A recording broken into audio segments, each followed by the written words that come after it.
que vamos a estudiar es el vector posición. El vector posición es importante en mecánica porque nos sirve para determinar tanto la posición de una partícula que describe una trayectoria en el espacio, como por ejemplo el punto de aplicación de una fuerza. En la pizarra ya tenemos dibujado nuestro marco de referencia X, Y, Z. Es un marco de referencia rectangular donde los ejes son ortogonales y su intercepción determina el punto de origen de coordenadas. Supongamos tener una partícula que describe una trayectoria aleatoria y que en el instante de tiempo t0 se encuentra en el punto A y en un instante de tiempo t1 posterior a t0 se encuentra en el punto B. Para poder determinar con precisión las posiciones del punto A y del punto B, se hace necesario conocer el vector posición que indica la posición del punto A respecto del origen y del punto B respecto del origen. Si para el instante t0 la partícula está en el punto A y esa posición queda definida por el vector posición OA, y en un instante t1 posterior la partícula está en el punto B definida por el vector posición OB, queda claro que la posición de la partícula varió a lo largo del tiempo. Eso nos habilita a decir que la partícula se mueve con una velocidad distinto de cero. Análogamente, si la posición de la partícula para un instante t0 estuviera definida por el vector posición OA y para un instante posterior t1 estuviera definido por el mismo vector posición OA, entonces podríamos inferir que la posición de la partícula no varió a lo largo del tiempo y por lo tanto su velocidad es cero.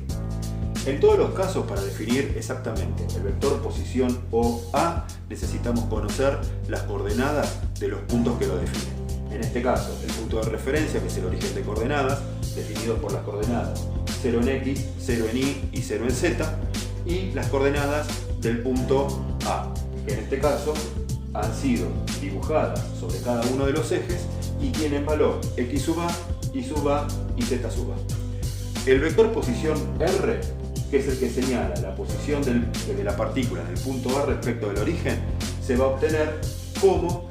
el vector resta entre el punto A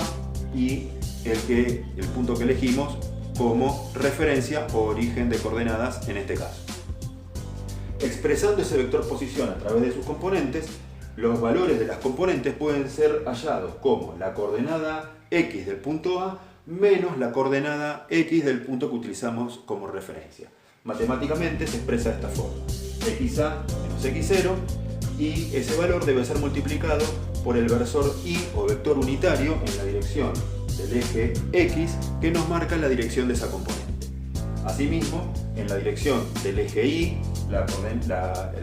componente se va a determinar como el valor de la posición de la coordenada del punto A sobre el eje Y menos la coordenada del punto de referencia sobre el eje Y, que en este caso es el origen, multiplicado por el versor J, que nos indica la proyección sobre el eje Y.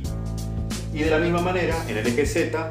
se va a calcular como el valor de Z sub A menos el valor de la coordenada Z del punto de referencia multiplicado por el versor K, que nos indica que la proyección se ha establecido sobre el eje Z. En todos los casos, el vector posición puede ser expresado a través de un número que representa el módulo de la componente multiplicado por cada uno de los versores. En este caso, Rx versor Y más Ri versor J más Rz versor K. Si quisiéramos alterar el movimiento aleatorio de esa partícula, podríamos aplicar sobre ella una fuerza P en el momento en el que la partícula pasa por el punto A para alterar su trayectoria, por ejemplo, en esta dirección. Eso nos lleva al estudio de un nuevo vector, que es el vector fuerza, que va a ser el vector que es capaz de alterar el estado o la posición de una partícula.